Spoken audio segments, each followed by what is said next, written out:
there, I'm Chef Stacy. We're back again here in the Journey Kitchen in Apopka, Florida, ready to cook for you. Today, we're going to be doing really something special. We're kind of doing a little bit of a tribute to New Orleans. New Orleans has been having a very difficult season. If you're watching the news, weather, hurricanes, flooding, lots of things going on, lots of reasons to pray for New Orleans. So we're kind of doing a little nod to New Orleans. We're also doing a sermon series about overcoming trauma, trauma to triumph. And when I think about traumas and overcoming things, all of us are going through something right now. And what I think of when I think of trauma and how you're feeding yourself and taking care of yourself is I think of comfort food. And I don't want you to think of comfort food in the way of emotional eating, in a way of resorting to food to deal with things that are going on. I want you to rely on your faith for that. But comfort food can really be a way of giving yourself a hug, giving somebody a hug, blessing somebody with a plate of food that is just so warm and comforting. My husband and I, early in our marriage, we lived in Mississippi. For a Friday night date night, believe it or not, we would drive all the way to New Orleans just to have dinner. We'd put our car on the ferry and we'd go across the canal and we'd go to this little restaurant there. And sadly, that restaurant isn't there anymore. But we developed a love for the New Orleans cuisine. And one of my favorite things was to make étouffée. So my husband and I, we found a restaurant here in Winter Garden, Florida, and we love to go there. And just recently, we found another New Orleans restaurant across town. And I was there and I was having some of their étouffée. And I was sitting there just smiling. My husband starts dipping his bread down in my sauce and he starts laughing. And I says, "What are you laughing about?" And he says, "Remember the time that we had to trade étouffée with a neighbor? I had this neighbor who lived across the street. My husband wanted to borrow his ladder. In exchange for borrowing the ladder, he made me make a big pot of étouffée in exchange for that." So true story. So I'm pretty good at making étouffée, I think. But we're gonna do a little twist on it today. Today, I'm gonna do a lobster étouffée and we're gonna make some bread pudding. So good. If you're familiar with New Orleans cuisine at all, you know that we gotta start with a roux. And a roux is basically, it's oil or butter. We're gonna be using butter today. You're gonna be mixing it with flour and you let that cook. That is the basis of a lot of New Orleans recipes. Got some butter there. I've got a little whole wheat flour. We're gonna get this melting in here. Now, when you start learning about New Orleans cuisine, it's all about the roux. Some people say the roux has to be dark. Some say the roux has to be blonde colored. I'm kind of in between. But you're gonna let this cook. This butter's gonna melt. It's gonna mix with the flour and it's gonna make a paste. That paste is what you use to start everything with. And then we're gonna add some veggies. That's just gonna melt in there. I'm gonna let that melt and we're gonna come back and stir that in a second. Next, we're gonna add the veggies. In New Orleans, you gotta have the Trinity.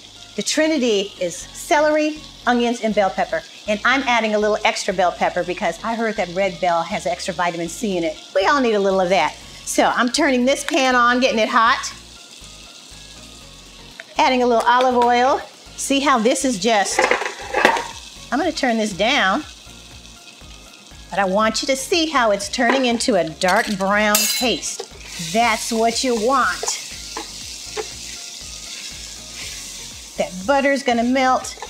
Mix with that. It's gonna create a nice thick little paste.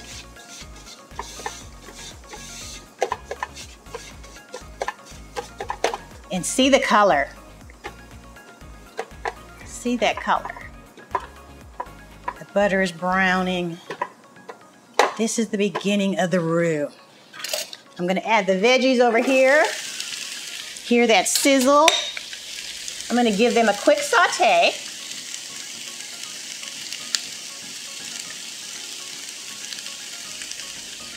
And then we're gonna add that to this and let that cook. Look how pretty the colors are in this.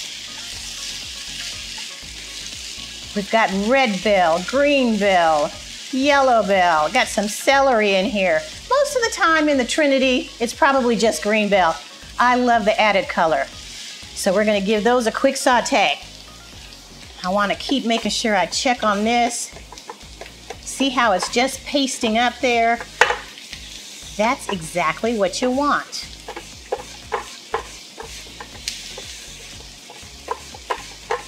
I used to love going to New Orleans with my husband, hanging out on Canal Street. That's the first time I tasted an oyster shooter, all kinds of really southern. Ooh, you're making me think of stuff. Beignets. Who's had a beignet out there? You're making me think of all the traditional New Orleans foods. I'm just praying that all the homeowners and restaurant owners of New Orleans are able to recover during this time.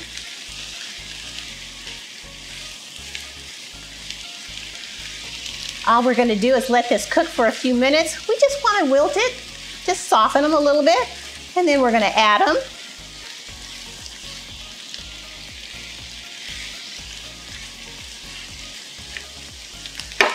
Now, while that's cooking, I'm going to tell you what I got cooking over here on the stove. In this pan here, I've got a little chicken stock, I've got a bay leaf, I got some basil and thyme. I've got that warming up. We're gonna use that in a few minutes, but I just want you to know, see, I've got that pretty bay leaf in there, giving it some little aromatics. That's simmering on the stove behind me. Now, we are gonna take this, pour it into this roux mixture, and just let that cook. And while that's cooking, we're gonna make some dessert while that's simmering just a little bit. All right.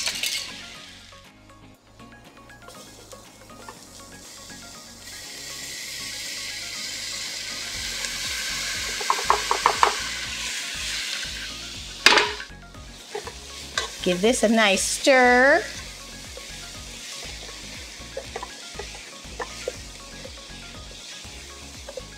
And I want you to see how it almost looks like sand a little bit. It's coating the vegetables with that little butter and flour. Now, some people, when you really get into making roux, they will let that flour and butter cook for 30 minutes or more and really develop color.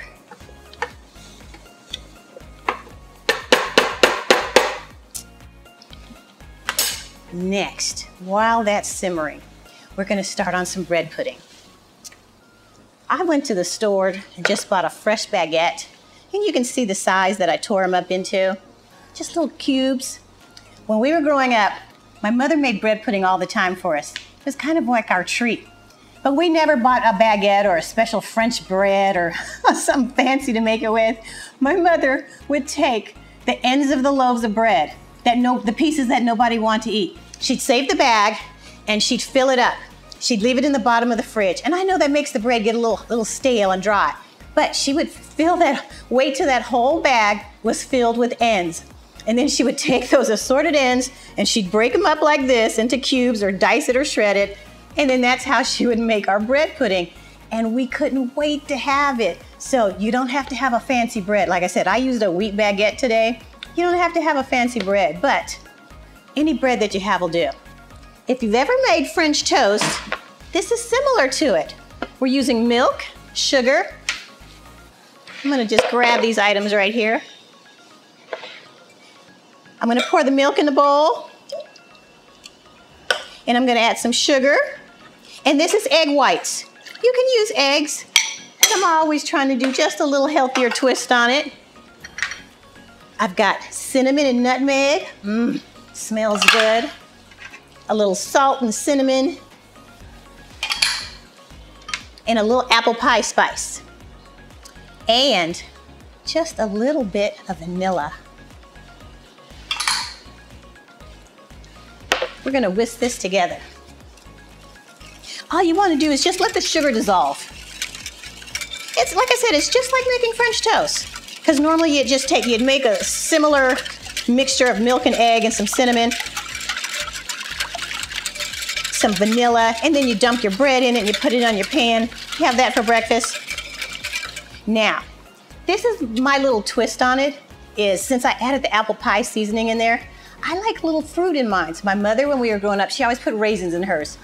I didn't like the raisins in mine, so I always tried different fruits. I've tried peaches, all sorts of things. But when you add the apples, it almost gives it like a apple pie taste. And we're talking about comfort food today, so that apple pie taste is really what we're going for. So I have some sauteed apples here. Now, you can go to the store and you can buy the canned apples. I try not to use the ones that already have lots of sugar and seasonings because I want to control that myself. But we're adding this to it. I'm going to put this in the sink.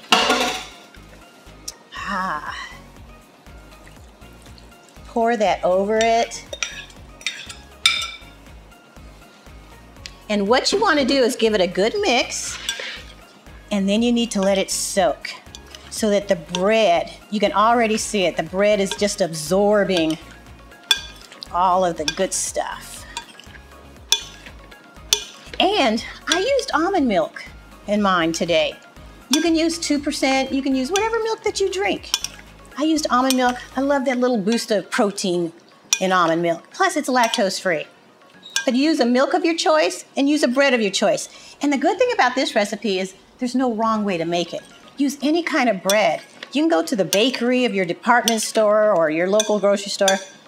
Find all kinds of nice breads. See what smells good and just came out of the oven. Look at that. Now, I'm gonna put this in the fridge and let it set for 30 minutes. But you know I already have one in the oven baking, so look at that. Let it set in the oven, or the fridge, excuse me. Let this set in the fridge for 30 minutes because you just need the bread to soak up everything. While that's soaking, let's go back to checking on this. Look at that. See, the vegetables are getting soft. You got some color on the flour and the butter there. Now we start adding everything else.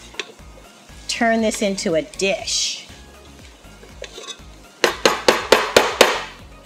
I'm going to add that stock that I've got back here on the oven. And you always want to remember to take out the bay leaf. The bay leaf is not edible. You just use that for seasoning. See if I can grab it here. It's trying to get away from me. You want to make sure you discard that. We're going to take that, throw that in the trash back there. This is 4 cups of stock. And when I cook this, I always have just a little bit of more stock on hand, just in case it gets a little thick or I want to thin it out. I want it to have taste a little bit like a soup. Oh look, I have another bay leaf in there. I must have put 2 in there. Let's get rid of that one. Bye, bay leaf. I wish you could smell this. It's got basil and thyme in here. That was I put in the stock with the bay leaf. Now we're gonna add the rest of the ingredients. But I want you to see how the consistency is changing. It's starting to thicken up a little bit from that roux. See how it's getting a nice little soupy texture? So you've got this little bowl full of vegetables with a lot of flavor. If you're cooking New Orleans style, you gotta cook with flavor. So we got a lot of stuff we're gonna put in here. If you know me, I double layer my garlic. I've got minced garlic and I've got garlic powder. I like garlic. If you don't like it as much, don't use as much.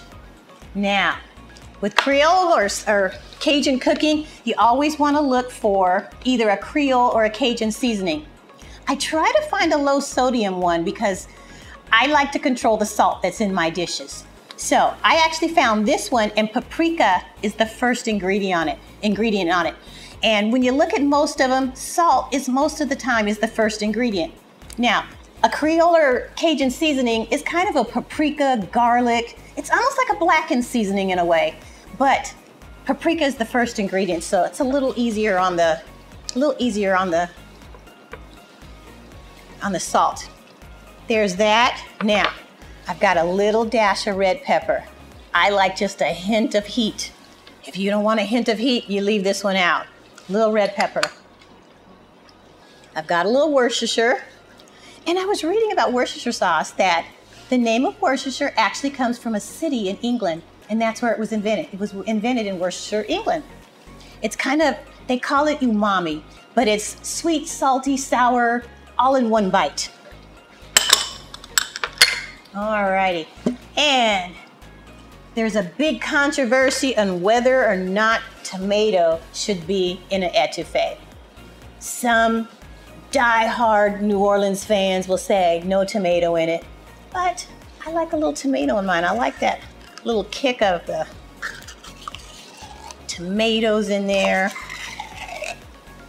So maybe this isn't as authentic, but it's gonna taste great.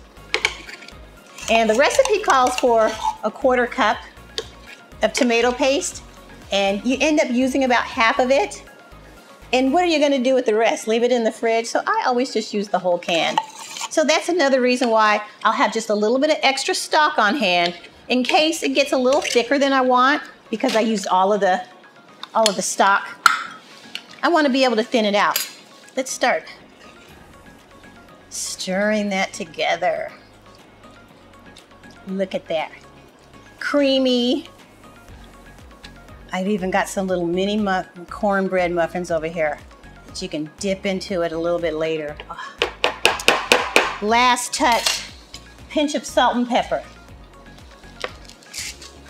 I've got some cracked pepper on the top. And remember, you added the red pepper, so you don't need a lot of pepper. Make sure this is just right on low there. And I'm just gonna do about a 1/2 teaspoon of salt. There you go. Now, like I said, I always keep a little extra chicken stock on hand, and I like to use the low sodium, lower fat versions, just so if it gets a little thick on you, you can just add a little splash of sauce in there, thin it out, and what you're creating is a nice warm bowl. Now, you let that cook. It's starting to look almost like a pasta sauce. We're gonna add the seafood, and today I got lobster. Fancy. I went and got the little langoustine lobster. A lot of times when you go to New Orleans, you're gonna see this made with crawfish.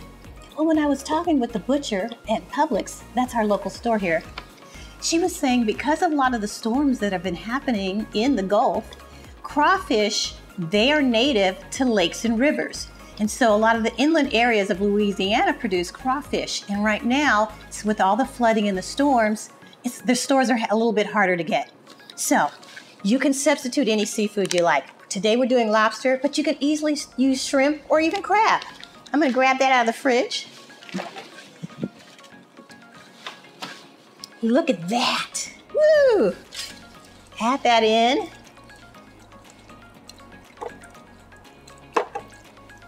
This is all defrosted already. And you don't want to overcook them. But just let that simmer in there just a few minutes. Cannot wait to eat this. I wish you could smell it.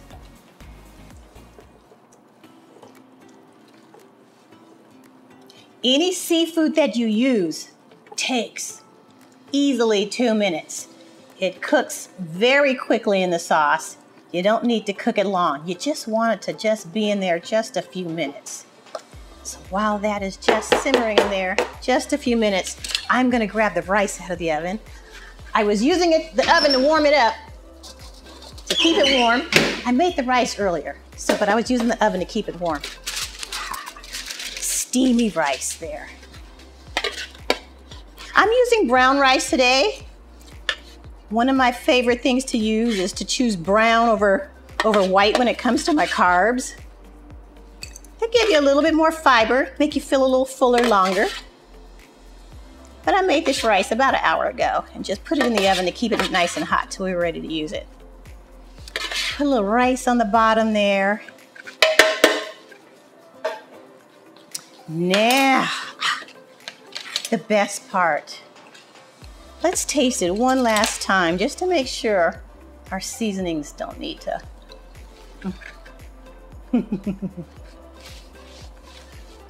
I still have just a little slight crunch on the vegetables. And I can taste that little bit of heat that hits your palate at the end. I do think, though, that I'm gonna add just a pinch more stock, just to give it a little bit more of a soup appeal. Thin it down just a hair. Can you see how nice and creamy this is?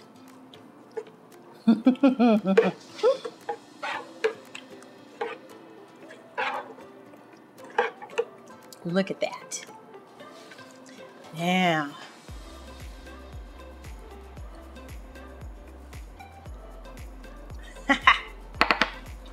serve this for dinner. I'm gonna garnish this. Just a few little green onions. Ooh, and just a little bit of parsley.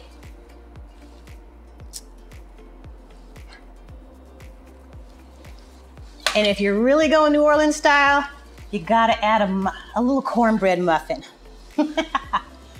Gotta have some cornbread with it.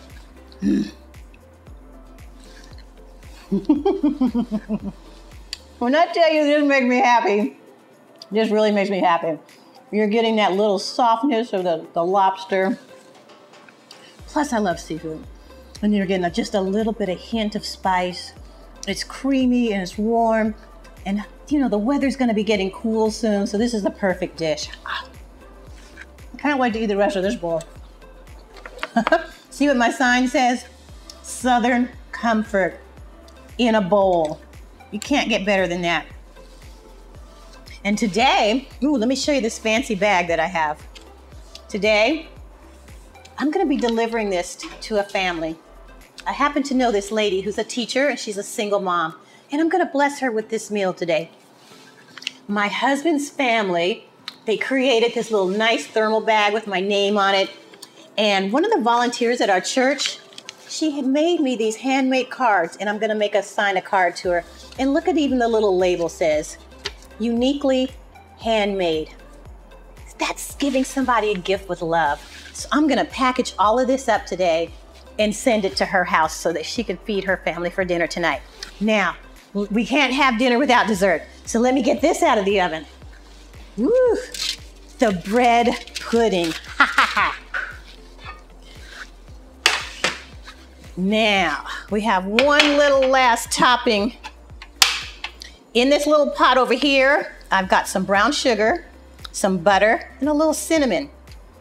Okay, now, I need you to come close to the camera here. I gotta tell you a secret. When you go to New Orleans and you have bread pudding, it will have a bourbon sauce in that butter sauce. My husband loves it that way. In fact, he even found an apple bourbon at the grocery store because I like to put apples in mine to pour over the top, but we're not gonna do an apple. We're not gonna do a bourbon sauce today. But the thing about cooking with alcohol is that you burn off the alcohol once you heat it, and you're really not drinking the alcohol, so you're not gonna get drunk by it. You're just gonna be left with the flavor in that sauce.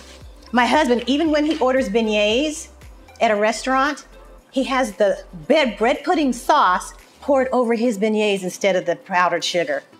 Look at that. So we're gonna let that melt.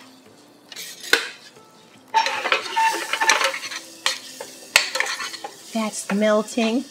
And again, I just have the butter, brown sugar, and cinnamon in here. It's gonna make like a little caramel sauce. Ooh. Ah. If you can see, my bread pudding is all baked up. It's absorbed all that cinnamon and vanilla. There's little pieces of apple in there. Everything is soft and delicious. Oh, this is really one of my favorite desserts. And again, you can make this out of any bread you like. It's all soft and warm. And look at that. Okay. Top it with your sauce.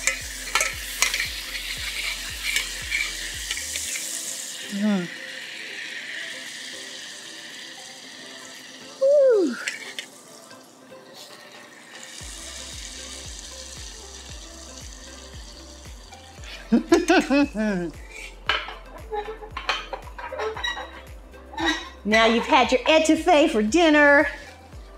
Now you've got your dessert with it. Ah. Now, this even tastes good if you put a scoop of ice cream on the top. That's the finishing touch, a little ice cream over the top. You got the soft, apple, gives you that little apple pie taste. This is so worth the calories. But you know me, I made it with wheat bread and I used egg whites to lower some of it, but I will go to a lot of exercise classes to eat this every day. This is so good. So look what we did today. We made a lobster étouffée and we made bread pudding. We made Southern comfort at its best. Oh, so if you know a family, you know somebody that you just want to show a little love to or bless them, doing it with food is just it's a wonderful way just to show comfort. I can't wait to package this up and to deliver this later today. Stay tuned each month here. And we love doing different recipes, and people have been giving me great ideas on what they want to see cooked. So go online to journeychristian.com/cooking with Chef Stacy, and you can leave us messages and you can download the recipes. And I love the fact that I get to help you make food a part of your faith journey. Thank you for coming today. See ya.